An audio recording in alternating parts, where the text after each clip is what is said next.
Abdul Ghani Al-Banjari, ya, yang merupakan juga cucu daripada Datuk Kelampaya. Jadi satu hal yang menarik bagi kita adalah bahwa dalam sunnatullah itu, keturunan itu insya Allah pasti ada yang meneruskan. Jadi kalau seumpama Datuk Kelampaya abad ke-19 masuk abad ke-20, kemudian lama kemudian baru muncul lagi keturunannya, yaitu Guru Sekumpul. Memang begitulah dalam keturunan para alim ulama, para orang-orang soleh. Kalau seumpama tidak langsung menurunkan keturunan dari bapaknya, dari anaknya, ya ada kiai, ada ulama, ya ada orang hebat, tapi begitu anaknya tidak ada satu pun yang mengikuti. Ada kira-kira begitu? Ada ulama, ada orang hebat, tahu-tahunya pula anak-anaknya pada ikut di bisnis, ikut di politik, ikut di dagang, ikut di mana-mana. Jadi hilang. Tapi lama mungkin cucunya, mungkin buyutnya, mungkin apanya baru muncul lagi. Kenapa? Karena doanya juga sang ulama tersebut tadi. Nah, alhamdulillah malam ini kita memperingati daripada haul Guru Sekumpul yang masyhur, ya, Guru Sekumpul yang masyhur Guru Ijai, ya, panggilan kita, alhamdulillah. Nah, ternyata penting bagi kita semua ini, wabil khusus kepada adik-adik saya, banyak nih saya lihat bahwa Guru Sekumpul itu menjadi orang atau menjadi orang alim, menjadi orang mulia, memiliki kedudukan yang tinggi, itu tidak spontan. Itu diawali dari belajar, diawali dari belajar, di masa anak-anaknya belajar, bukan jadi anak yang manja, bukan jadi anak yang hanya mengandalkan kepada uang jajan, misalnya tuh mau sekolah bawa uang. Beliau di masa kecilnya juga belajar sungguh-sungguh. Siapa di antara gurunya? Adalah orang tuanya sendiri. Nah, ini Bapak Ibu, kita memang kalau dibaca sejarah orang-orang hebat di zaman dulu sampai sekarang itu adalah mereka bisa terwujud, bisa menjadi orang besar, itu tidak lepas awalnya adalah orang tuanya. Siapa kira-kira orang hebat yang kita sebut? Kalau ulama lah misalnya, siapa? Itu semuanya awalnya dari orang tuanya yang mendidik, orang tuanya yang membina. Nah, dikatakan bahwa al-baitu madrasatul ula, bahwa rumah itu adalah sekolah pertama.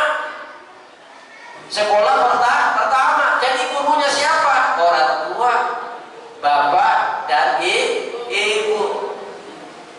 Jadi kita kita ini sebagai orang tua, jangan sejak masih kecil sudah diserahkan ke orang. Ya. Oh, itu tanggung jawab guru, bukan tanggung jawab orang tua. Nah, tanggung jawabnya orang tua membikin aja. Ini kalau tanggung jawabnya orang tua itu membikin aja, jadi selesai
usuluddin, asal agama, prinsip dasar dalam Islam itu adalah tauhid. Dan alhamdulillah pun sekumpul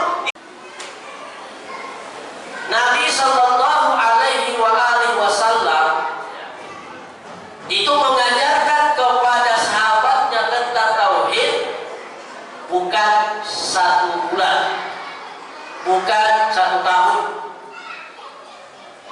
Ada yang kira-kira bisa menyebut kira-kira berapa tahun belajar tauhid, mengesahkan Allah, mengenalkan Allah kepada umatnya ini?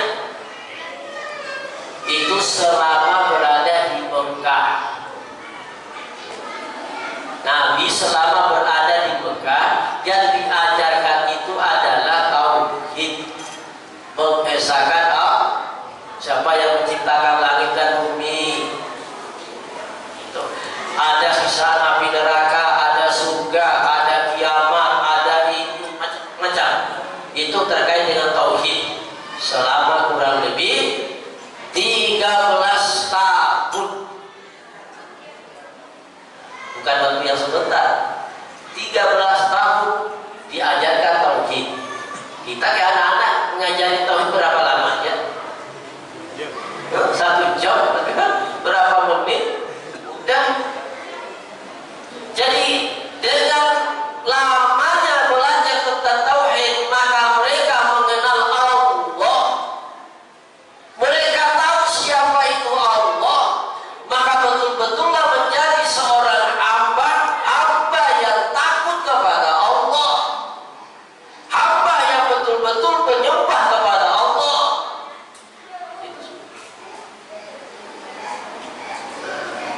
Hati sahabat, ayo hati sahabat.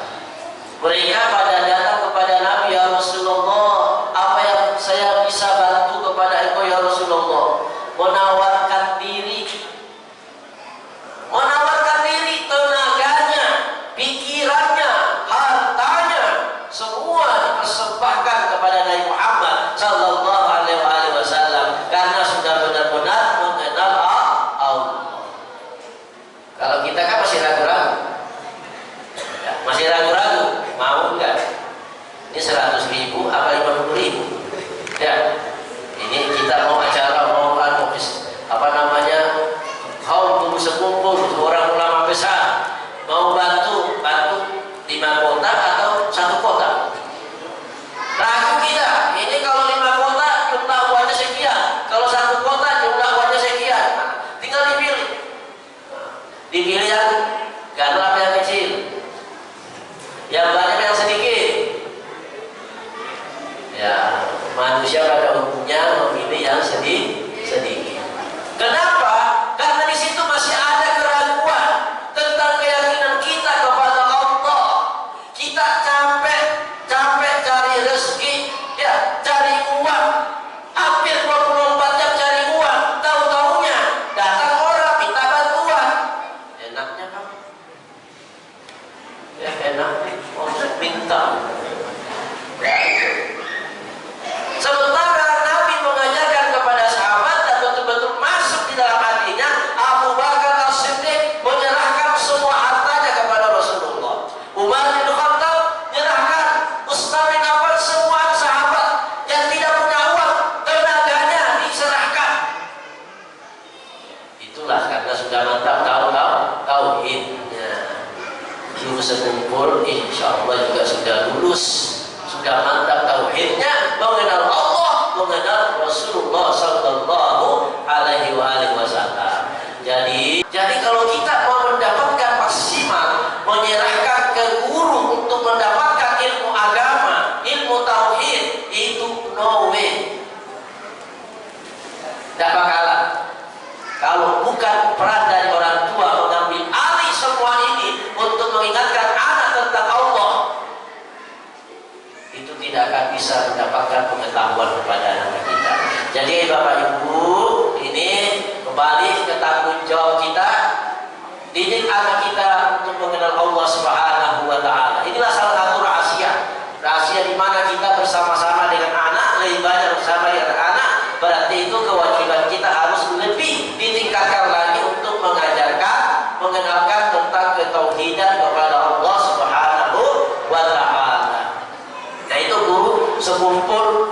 usia anak-anak belajar sungguh-sungguh, belajar tauhid, belajar ngaji, ya, belajar ilmu yang lain. Kemudian yang kedua, guru sekumpul juga termasuk di masa anak-anaknya, di masa remajanya itu sangat menghormati ulama, takzim sama ulama. Kayak apa caranya? Kalau si Jin sudah mulai belajar, selesai belajar, gurunya yang mengajar itu ditungguin di luar, atau siapapun ulama ditungguin, baru disalami, dicium tangannya, minta berkah. Kalau ulama Allah yang memuliakan, kira-kira gimana? Makanya kalau kita paham benar siapa Allah, segala yang terkait dengan ketentuan Allah, maka itu juga menjadi bagian dari keputusan kita. Ya artinya, ya guru sekumpul mengajarkan. Maka dari itu kalau memang kita cinta sama guru sekumpul, kita cinta kepada guru Muhammad Zaini bin Abdul Ghani, maka kita harus mencontoh beliau. Beliau menghormati ulama, ya kita juga harus menghormati ulama. Jangan ikut mencaci maki ulama, jangan menghina ulama. Karena apa? Kedudukan mereka itu adalah kedudukan yang mulia di sisi Allah Subhanahu wa taala. Persoalan beda atau tidak sama aja, tidak ada masalah lain. Tapi jangan sampai kita menyakiti atau menyinggung atau membenci gara-gara kita tidak sama. Kedudukannya mereka adalah dimuliakan oleh Allah Subhanahu wa taala. Yarfa'illahu alladziina aamanu minkum walladziina utul ilma darajat. Allah mengangkat derajatnya di antara kalian. Siapa? Orang yang beriman dan orang yang berilmu beberapa derajat. Ulama menyatakan derajat itu apa? Derajat itu pangkat. Pangkat, beberapa derajat. Ini derajat, beberapa derajat, lebih dari itu. Nah, itu kedudukan tuh. Jadi makanya kepada kita semua, mudah-mudahan dengan melalui majelis semacam ini ataupun di tempat-tempat kita yang lain, itu mengajarkan bahwa bagaimana kita menghormati ulama, mencintai ulama. Dikatakan Nabi bahwa ulama warasatul anbiya, pewaris Nabi Muhammad sallallahu alaihi wasallam. Yang ketiga, ini ajaran yang kita bisa ambil dari guru sekumpul, di mana guru sekumpul itu juga sangat istiqomah di dalam menghidupkan salawat Nabi Muhammad sallallahu alaihi wasallam. Itu kita tidak bisa pungkiri bahwa yang memasyarakatkan dan memakmurkan daripada salawat Nabi Muhammad sallallahu alaihi wasallam adalah termasuk guru kita, guru mulia, guru sekumpul, dengan melalui pembacaan Maulidil Habsyi atau Siddud Durah. Nah, itu atur di mana-mana tuh, ya. Jadi ingat kemuliaan yang dilakukan oleh beliau, maka kedudukannya beliau semakin naik. Dikala ia anak-anak sudah bagus, sudah belajar, naik di usia remaja, sudah bergaul dengan orang baik-baik, naik usia dewasa juga. Tapi lebih dari itu, karena guru kita ini adalah memuliakan Nabi melalui pembacaan Maulid Habsyi, maka semakin terangkat derajat beliau. Yakin dan percayalah Bapak Ibu sekalian, kalau ada orang sekalipun hebat, pintar, gelarnya tinggi, tapi kalau dia tidak selalu menyenangi Nabi Muhammad dengan baca sholawat, itu tidak berkah. Tidak berkah. Ya, bisa Anda saksikan siapa orang-orang dari kalangan ulama aja lah, tidak usah kita yang dari bidang-bidang lain. Dari kalangan ulama saja, kalau ada orang ulama, orang berilmu agama, tapi dia tidak suka dengan majelis maulid, dia tidak suka bersalawat kepada Nabi, maka kedudukannya hanya bisa sesaat di dunia saja. Kenapa? Karena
memikirkan kita, karena Allah dan Rasulnya telah mengenal kita.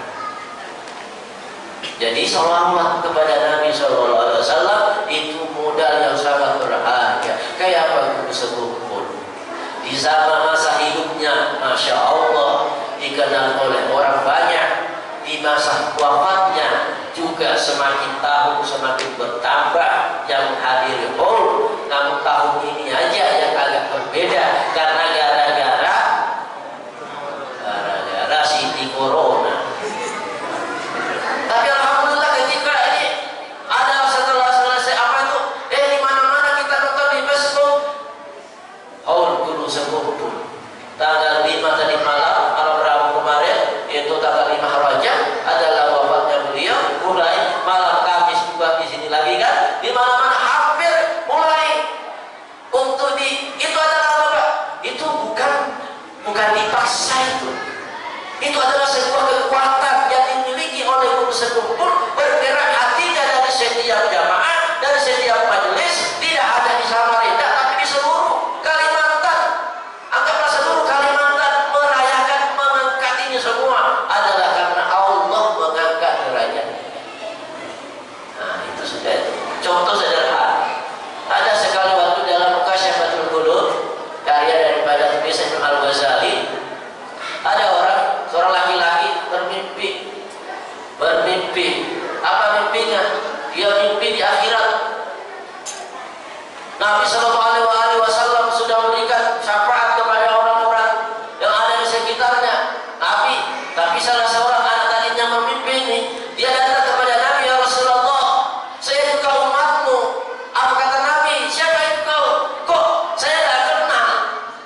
Kata Nabi, kok umatmu itu saya tak kenal? Dari mana tinggal? Di mana tinggal? Kok saya tak kenal?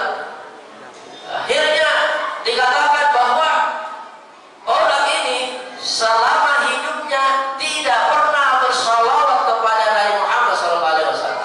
Makanya Nabi tidak kenal. Terbangun dari tidurnya, dia datangi ulama, ya syekh, saya ini mimpi, saya datang kepada Nabi memberikan syafaat, saya tidak bisa dikenal oleh Nabi. Apa kata syekh itu? Kalau begitu, baca sholawat kepada Nabi minimal 100 kali. Akhirnya dilakukan oleh orang tersebut. Sekali waktu bermimpi lagi, datang kepada Nabi, dikenal sudah. Oh, Anda adalah umatku. Nah, jadi jangan sampai bahwa siapa yang mau baca sholawat itu termasuk orang bakhil, walaupun rajin bersedekah, ya, rajin bersedekah dan mawar di tengah masyarakat, tapi kadang bersolawat itu termasuk orang bakhil. Nah, pastilah udah tinggal mau dipilih yang mana. Nah makanya itu kepada jamaah sekalian, bahwa contoh yang baik yang ada pada diri guru kita, guru mulia, guru sekumpul, itu kita bisa jadikan teladan di dalam hidup kita. Ya paling terserah mau berapa banyak silahkan, ya, karena Nabi sendiri kalau sudah sekali pun kita mengucapkan sholawat kepada Nabi, maka insya Allah Nabi sudah mengenal kita. Tidak hanya nama kita, tapi juga orang tua kita dikenal oleh Nabi. Mungkin berpikir secara akal, ya, ini banyaknya ada ratusan orang baca sekali sholawat kepada Nabi. Apakah Nabi mengenal kita semua? Nabi tahu semua kita. Nabi kenal. Jangan dikira nggak dikenal. Misalnya siapa? Muhammad Faisal bin ini dikenal oleh Nabi. Karena apa? Menghadiri sholawat, menghadiri majelis, ya kan? Kita semua. Nah nantinya semakin banyak kita baca sholawat, semakin banyak juga semakin tinggi pengenalan Nabi kepada kita semua. Jadi ternyata jamaah sekalian, untuk mendapatkan kedudukan yang mulia tidaklah sulit. Ya, kalau dilihat dari sisi ini, kadang sulit. Tapi yang beratnya itu adalah berat melangkah ke majelis, berat melangkah ke bersolawat. Nah itu yang beratnya. Tapi mengucapkannya gampang aja. Allahumma sholli ala Muhammad wa ali Muhammad, sudah selesai dah, cukup insya Allah. Nah itulah yang diajarkan oleh guru kita, guru sekumpul. Alhamdulillah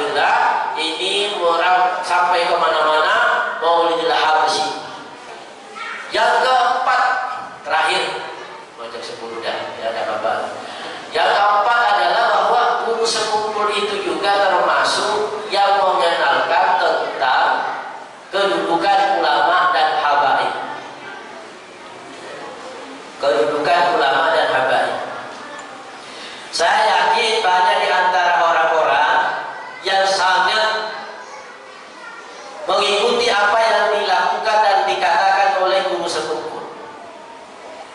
Apa yang dikatakan dan dilakukan oleh guru sekumpul itu dikumpati semua.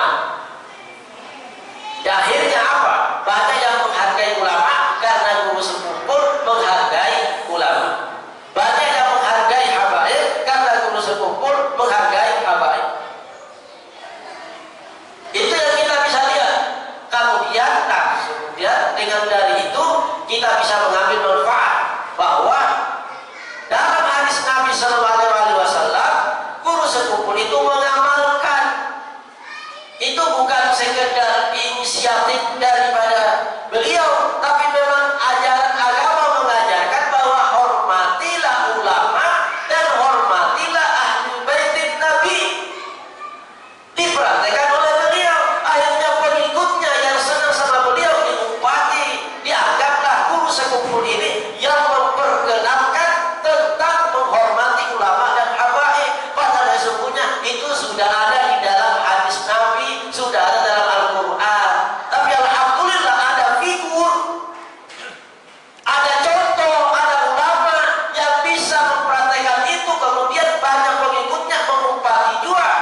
Akhirnya itu sudah yang terjadi di mana-mana. Ya. Jadi ahli baitin Nabi, keturunan Nabi Muhammad SAW itu dimuliakan oleh Allah. Allah yang muliakan. Ulama Allah yang muliakan. Nah ini yang kedua. Makanya ada beberapa tempat kalau dalam dunia majelis lah, yang kalau ada pembawa acara itu biasa disaksikan yang kami muliakan, ya, yang kami takzimi adalah guru kita Kiai Haji atau Habib ini. Nanti yang kami hormati wali kota, yang kami hormati gubernur. Artinya posisi jabatan duniawi itu ditempatkan di belakang setelah menyebut nama ulama dan habaib. Itu di masyarakat punya hormat. Tapi kalau di dalam pemerintahan yang kami hormati Bapak, yang kami muliakan, nanti yang kami muliakan ketua majelis ulama, itu cukup sudah. Padahal di situ ada kiai yang lebih hebat, lebih mulia, lebih pintar daripada tokoh-tokoh yang lain. Tapi itulah makanya beda. Alhamdulillah pejabat kita yang ada di Samarinda, di Kalimantan pada umumnya kayaknya memahami itu. Ya, ketika ia menghadiri tempat-tempat acara pengajian, acara majelis, walaupun disebutkan di belakang itu tidak masalah. Bahkan dari pejabat kita sendiri, dari gubernur kita yang di Kalimantan pada umumnya atau pejabat kadang-kala menyebut yang kami muliakan para ulama, para habaib. Setelah itu yang kami muliakan sekda misalnya kalau tingkat provinsi ini. Itu artinya apa? Sudah merasuk juga, sudah paham juga bahwa betul-betul kedudukan ulama itu di atas daripada kedudukan status sosial yang lain. Jadi saya hanya ingin menyampaikan kepada kita semua bahwa yang bergerak di bidang agama tolong dihormati, tolong dihargai. Ya, tolong dihormati, tolong dihargai, tolong dijaga, tolong dipelihara. Dijaga dan dipelihara, tolong dibantu. Kenapa? Karena itulah yang tugasnya menyelamatkan kita dunia dan akhirat. Ya. Jadi ini harus kita sadari, Kalau supaya karena dialah yang memperhatikan anak-anak kita itu, yang mengajari ngaji, mengajari ini. Nah itu tolong kita ini, bukan karena ulun di bidang agama, bukan itu karena ulun di bidang dakwah, tidak. Tapi ini adalah perintah agama dalam suatu masyarakat. Apabila mereka menghargai ulama, menghargai guru, menghargai yang menangani bidang keagamaan, maka insya Allah daerah itu akan berkah, aman, damai. Sebab apa? Menghormati ulama itu artinya menghormati Nabi. Menghormati Nabi berarti Nabi senang sama kita. Nah, itu aja sudah logikanya nanti atas. Jadi mudah-mudahan apa yang kita sampaikan ini di dalam mengambil keberkahan daripada guru sekumpul, insya Allah kita bisa meneladaninya, mencintainya dan mengikuti amalan-amalan beliau, tidak sekedar sekedar hanya membesar-besarkan semata. Perlu kita besarkan beliau, tapi jangan sekedar membesar-besarkannya. Kita ambil manfaat dari apa yang diajarkan selama hidupnya, baik dalam kata-katanya maupun dalam gerak